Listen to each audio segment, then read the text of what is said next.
നമസ്കാരം. അതിർത്തി കടന്നുള്ള ഭീകരതയ്ക്ക് ചൈന പാകിസ്ഥാനെ പ്രോത്സാഹിപ്പിച്ചു വിടുകയാണ്. അതിനുള്ള തെളിവുകൾ ഇപ്പോൾ പുറത്തു വന്നിരിക്കുകയാണ്.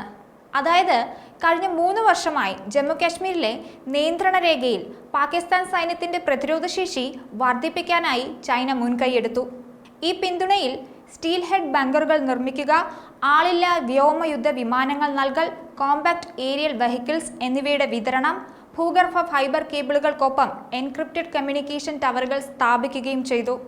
ആർമി എയർ ഡിഫൻസ് യൂണിറ്റുകൾക്ക് നിർണായകമായ ഇന്റലിജൻസ് പിന്തുണ നൽകുന്നതിന് പുറമെ ഇടത്തരം താഴ്ന്ന ഉയരത്തിലുള്ള ലക്ഷ്യങ്ങളെ കണ്ടെത്താൻ സഹായിക്കുന്നതിനുള്ള നൂതന റഡാർ സംവിധാനങ്ങളും ചൈന പാകിസ്ഥാൻ എത്തിച്ചു നൽകിയിട്ടുണ്ട്. കൂടാതെ ഒരു ചൈനീസ് തോക്കിന്റെ സാന്നിധ്യവും നിയന്ത്രണ രേഖയിൽ വിവിധ സ്ഥലങ്ങളിൽ കണ്ടെത്തിയിട്ടുണ്ട്. പാകിസ്ഥാനുമായുള്ള ചൈനയുടെ ബന്ധം ശക്തിപ്പെടുത്തുന്നതിനും പാക് അധീന കാശ്മീരിലെ ചൈനീസ് നിക്ഷേപങ്ങൾ സംരക്ഷിക്കുന്നതിനുമുള്ള ശ്രമങ്ങളുടെ ഭാഗമായാണ് ഈ നീക്കമെന്ന് പുറത്തുവരുന്ന റിപ്പോർട്ടുകൾ സൂചിപ്പിക്കുന്നുണ്ട്.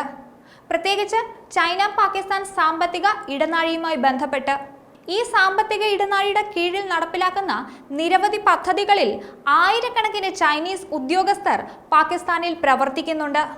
ധാതു സമ്പത്ത് ചൂഷണം ചെയ്യുന്നുവെന്ന് ആരോപിച്ച് സമീപ വർഷങ്ങളിൽ ചിലർ ആക്രമിക്കപ്പെട്ടിട്ടുണ്ട്.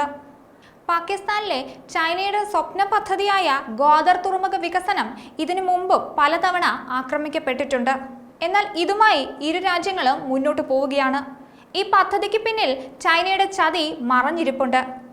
ഗ്വാദർ തുറമുഖത്ത് നിന്ന് ചൈനയ്ക്ക് മിഡിൽ ഈസ്റ്റിലേക്കും ആഫ്രിക്കയിലേക്കും പ്രവേശിക്കാൻ ഇത് വഴിയൊരുക്കും.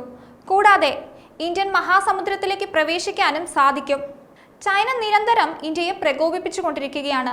പാക് അധിനിവേശ കശ്മീരിലെ ലീപ താഴ്വരയിൽ ചൈനീസ് വിദഗ്ധർ തുരങ്ക നിർമ്മാണം നടത്തുകയും കാരക്കോറം ഹൈവേയിൽ ബന്ധിപ്പിക്കുന്നതിന് റോഡിന്റെ പണികൾ പൂർത്തിയാക്കുകയും ചെയ്യുന്നുവെന്നാണ് പുറത്തുവരുന്ന റിപ്പോർട്ടുകൾ സൂചിപ്പിക്കുന്നത്.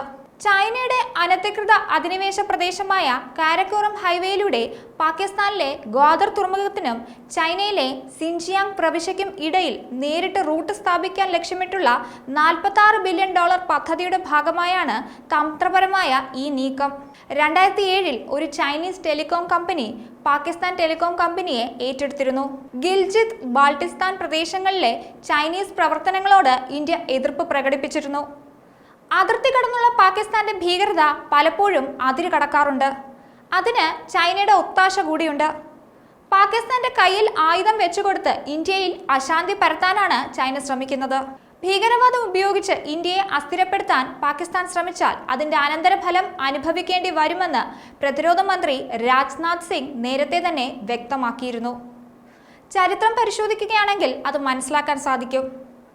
ജമ്മു കാശ്മീരിലെ ഉറിയിൽ ഭീകരാക്രമണം നടന്ന് ദിവസങ്ങൾക്ക് ശേഷം 2016 സെപ്റ്റംബറിൽ നിയന്ത്രണ രേഖയ്ക്ക് കുറുകെയുള്ള ഭീകര വിക്ഷേപണ കേന്ദ്രങ്ങളിൽ ഇന്ത്യ മിന്നലാക്രമണം നടത്തിയിരുന്നു.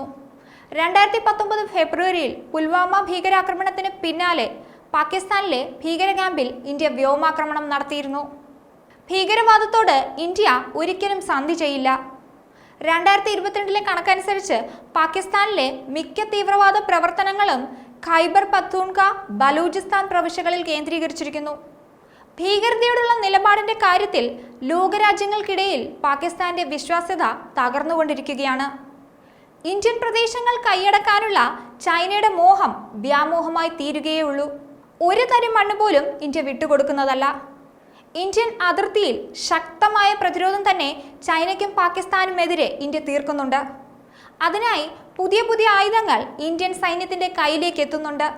ന്യൂസ് ഡെസ്ക്, ഈനാട് മലയാളം.